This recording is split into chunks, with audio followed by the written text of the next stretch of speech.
tournament. Been raining. He was sick with the flu. My wife's making him soup. We're trying to get him back up on his feet. He's got all the lids open on his boat. You know, I'm going to do a little picky. I said, oh, God. He got the same stuff tied on that I had tied on. The exact same baits. It was the most eye-opening experience I'd ever had in tournament fishing to realize in my mind I had created something that I thought he was like throwing underwater at super brush piles with 2 rocks and the moon shining on it on the east wind or something. He's just throwing a bunch. That's all it is. He's had a whole lot more want to in that tournament than I did. So sometimes when I tell people that, they look at me like, really? Is it that simple? Yeah, it's pretty much that simple. You ever been fishing with somebody and he's just in the back of the boat wailing around, just catching on them, and you up there just trying, you know.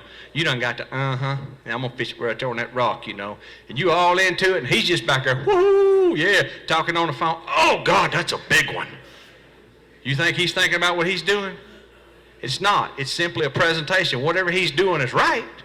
I've been that guy. You ever just been beat down from the back of the boat? I hold my hand up at an alcohol meeting. I've been beat 2 women and a one-legged man, son. I have been, and that's the God's honest truth. I write a book about it. Worst 2 whippings I ever had in the bass tournament was by a woman. You think a woman won't beat you down? Let me tell you the problem with a man. I got so much pride I wouldn't change. No. She's just wailing on him at Okeechobee. She said, you want one of these worms? I said, nah, I believe I'm good. I like dancing with a hula hoop up here with nothing. I ain't had a bite, dude. About 19 pounds later, she said, you sure you don't want a worm? I said, no, I believe they're fixing to get off that thing. They're going to get on this jig. Stupidest thing I've ever done. Foolish pride kept me from making that adjustment. So when I say I've been beat from the back of the boat, I've been plastered from the back of the boat. And if you think you're too good to get in the front of that boat and somebody can't get back here and change how you feel about yourself, wrong. What's the first thing you do when the guy in the back of the boat catches one? Start second guessing everything, don't you? You be looking at his spinnerbait going, it's them red eyes, that's what it is. It's them red eyes right there. They see it, no. You cut your knot shorter on your line, they're not seeing your line. That's what I think it is. You guessing at why you think your buddy caught a fish. Y'all guilty of it? Be back there analyzing the dude's bait. Now, I'm not saying he don't have a good bait. Because my story of that is, if y'all remember Toho a couple of years ago, I won the Open down there. And when I say I learned to overcome adversity, and what my mind coach taught me about was this prime example.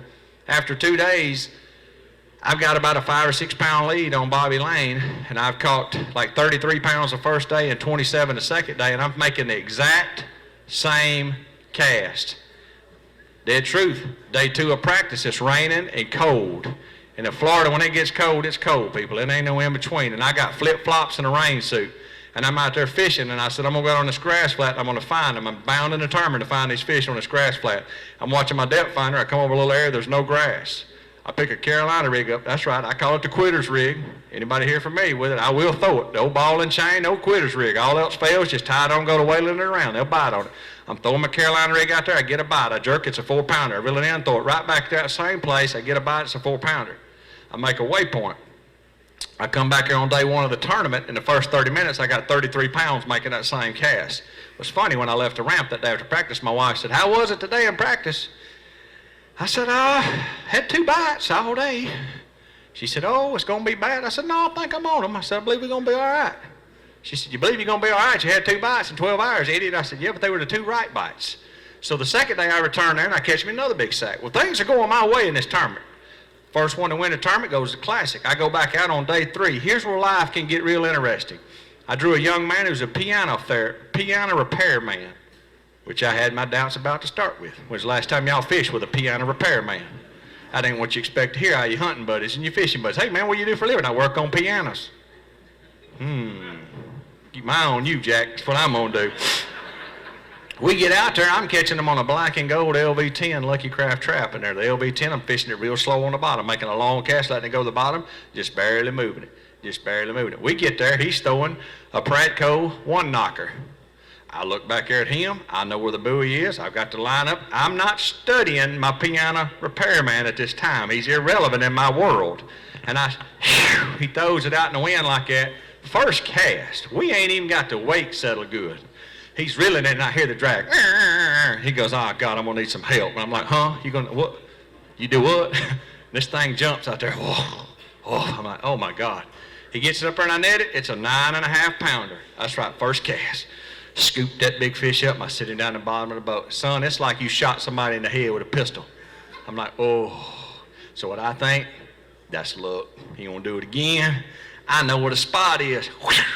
Throw my trap, I'm fishing it like that. My boy's back here, his trap's all tangled up, his hands are shaking, and he's all nervous. He finally gets it retied, and he throws it back out, totally different from where I'm throwing. And it hits the bottom, and he goes, you're not gonna believe this. And I said, you're right, I'm not. I scooped me up another 9.5 pounders. He's made 2 casts and got 20 pounds. You talking about a letdown, that's like catching your girlfriend at the junior prom dancing with your best friend, boys. That hurts. I mean, I'm struggling to try to figure out what I'm going to do at this time. So me being the positive person that I am, when I scooped him up like that, the fish come off and he's got it in the net and it's all tangled up down there and the trap just bounces over here on the carpet and I cut that trap off. I ain't said a word, son. I get up, he said, man, I must have broke my trap off or something in the net. I said, oh, really? How'd I get on my rod? I ain't got no pride. I done been beat by 2 women and a one-legged man. I'm getting that man's trap, dude. He said, you think I'm all right? I said, well, you was only losing by 3 pounds and 18 pounds was winning, and you got 2 that weigh 20. So I said, I believe you got about a 17-pound lead. I believe you good, dog. I'm not saying you need to eat a Pop-Tart. I'm just saying you need to eat a Pop-Tart or 3 for a while. Because at this time, I could have done 2 things in that tournament. And y'all all know what it could have been. You could have went totally spiraled downhill and thought, that's it right there. That's the end of the tournament. Would it have been easy to do that? I mean, you just netted 2 fish over 9 pounds. Or you can gain your composure and say, look here, that's just 2 bites. He didn't do nothing wrong, and I didn't either. Now it's time for me to play my game. Well, it took about 10 minutes, and I started catching them, and about 30 minutes later, I'm sitting on 27 pounds. But I could look back in my life and realize right then how many times I have been at that threshold. Are you going to push forward in a positive mental attitude, or are you going to spin out? Anybody here, would you have spun out in that situation? Would you have backed up, started going crazy? I would have done it. Oh, yeah. I've had days where I'd have been like, oh, God. A guy caught that second one. He goes, man, you know what that done for me? I said, you know what that done for me? Nothing. Nothing. But it was my first experience after dealing with a mind coach at how powerful the mind is in those conditions. You have no idea. When things are going bad on the water, guys, don't throw it all up in the air. Don't let one bad thing change the way you fish. Simple math right here. Did you know when the human brain has 1 negative thought, it takes 21 positive thoughts to equal that back out? 1. You have to be the positive guy in the group. One thing I admire about Kevin Van Dam, you can't make him negative. I don't care what you do. He's positive. I've never seen nothing like it. This place could be on fire, and he'd be like, well, it's all right. We can do seminars over there. Let's just get everybody together. He never rattles. That's what separates him sometime when people say, oh, you're going in the last day, Van Dam's making a run at it, he's moved into 7th, and there's a rookie leading the tournament. What do you think? I said, I think Jaws is going to gobble him up from behind because you can't rattle his cage. It's a very, very powerful tool in the tackle box. Now, my old roommate, Marty Stone, he used to laugh at me. He said, dude, you don't worry about none of the little stuff, do you? I said, very little, very little. I'll fish with a jig that's been laying on the floor for months. Would anybody do that? In the Bass Masters Classic for $500,000, I'll tie one on that the skirt's wadded up together. I don't care. All I want to do is throw it in front of one that's hungry. People say, well, I know they're here or they won't bite. Well, they're not doing you any good. That's like saying you got an uncle that's got a lot of money, but he ain't going to leave it to you when he dies. It ain't no good. You need the ones that are eating. I don't really need but 5. Think about that. Guys will say, there's been a big school of fish here. We're going to wait them out. I said, I'm going to go around and pick me off 5 of them real stupid ones, and then I'll come back and check on these big dumb ones. You know, make something happen. I fished with a writer this year from Mark Hicks, done a ton of writing for Bass Masters Classic. All their stuff at the Classic, he does a lot of great articles. He fishes the opens as a co-angler. He said, I'd like to ride with you one time in tournament practice situations to see what happens. At the end of the day, he said, I haven't covered this much water in the last 5 years as you fished in one day. He said, I had no idea that y'all covered this much water. I said, that's what these guys have at this level. You have an uncanny ability to move, to move, to move. Don't sit and burn down in one place. We do it. I know you've done it. I know you went on an area and say, I know they're here. I'm just going to wait for them to bite. Keep moving around. Keep moving around. Now, I'm not saying run around like Iconelli and run up in the trees nowhere in the river. I'm just saying run around. I can't help it. He run up in the trees. I just called him out on it. My wife said it ain't making fun of people if you call balls and strikes. Everybody agree with that? I pointed out yesterday the lady had on Winnie the Pooh pajamas at the airport. I said, when did this become dress code? She said, don't make fun of people. I said, I ain't making fun of her. I'm just thinking about who told her it was going to look okay at the airport. What is the deal with that? People come to the airport in their pajamas. I'm just going to get up next time so I think I'm going to wear my flannel jammies down there and my slippers. Should be okay. If you do that, you're subject to me pointing it out that Winnie the Pooh's not in style anymore in the airport. I could write a book about the airport. When they tell y'all they serious about making jokes in the airport, they real serious. Real serious. I've got the black jackets on me 3 times. Those are real serious guys. They have zero sense of humor. Zero. I'm taking my gun through the check one time. I'm going on a big hunt.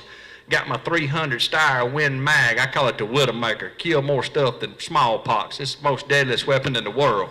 Proud of it. I've been staring at it all night. Got it laid out in a big old case. Get up to the check-in. The lady says, sir, I'm going to need to look inside that case. I said, I'll be glad to show you the killingest weapon in the world. And I flipped it open.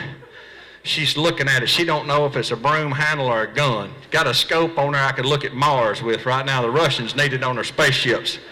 And she says to me, and I can't make this up, she says, sir, where are the bullets? And I said, only like a redneck could. I said, well, heck, they're in it.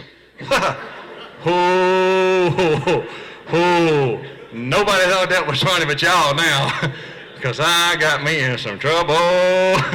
Because I thought, what a dumb question. You think I'd come to the airport with a loaded weapon? So I threw one back out at her. Y'all ever get in those situations in life where you just want to say something dumb back to people to get y'all in as much trouble as it does me? I mean, I pull up to the gas station, I got a big old wrap Tundra truck and a big old Triton boat back there all stickered up and cleaned up. He goes, you going fishing?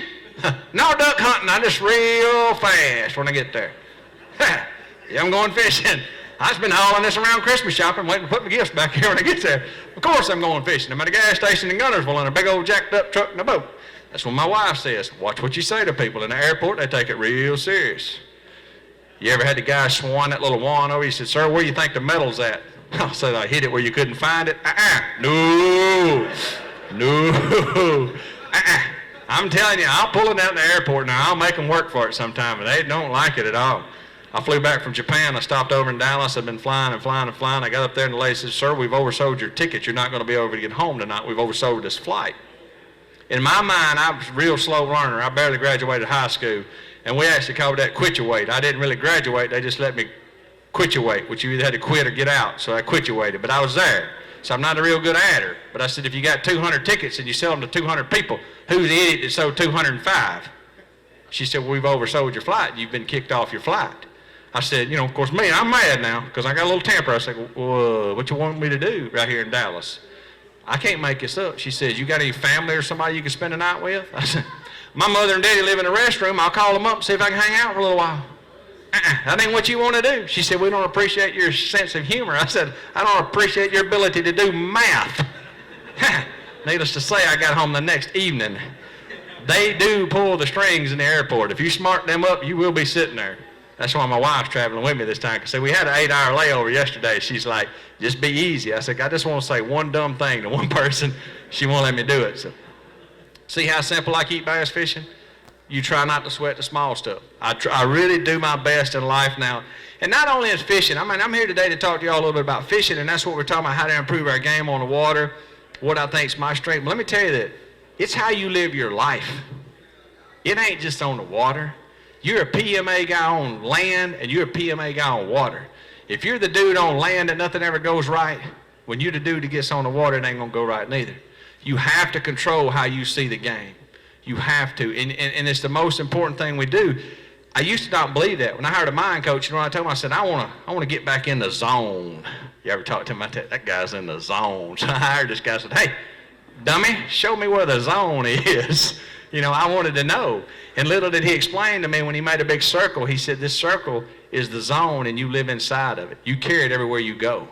So as I sit back and watch, I watch the most positive people in the world, and they're just as positive off the water as they are on the water. Anybody here know some real negative people on the water? You guys don't act like y'all fish with the rednecks I do. We got some that show up drunk, mad at the world. I'm telling you, Alabama, we must fish a little different. You know, they're the ones that ain't never going the fish are never going to bite when they get to the ramp. You ever heard that guy? I don't even know why we're here. High pressure, winds blowing, fish ain't going to bite. Well, why'd you come? Really? I mean, Peter T. used to crack me up. We're great friends. Peter T. used to think the worst is there. Dude, when he got somewhere, if they didn't bite in 2 hours, they just started draining the lake and turning it into a mud track. This is the biggest piece of crap place in the world. We should never come back. I'm like, dude, just cut my wrist with a plastic spoon if I felt that way about it. Because it doesn't matter how bad you think it is, somebody's going to be a winner that day, right? It don't matter if it's 2 pounds or 32 pounds.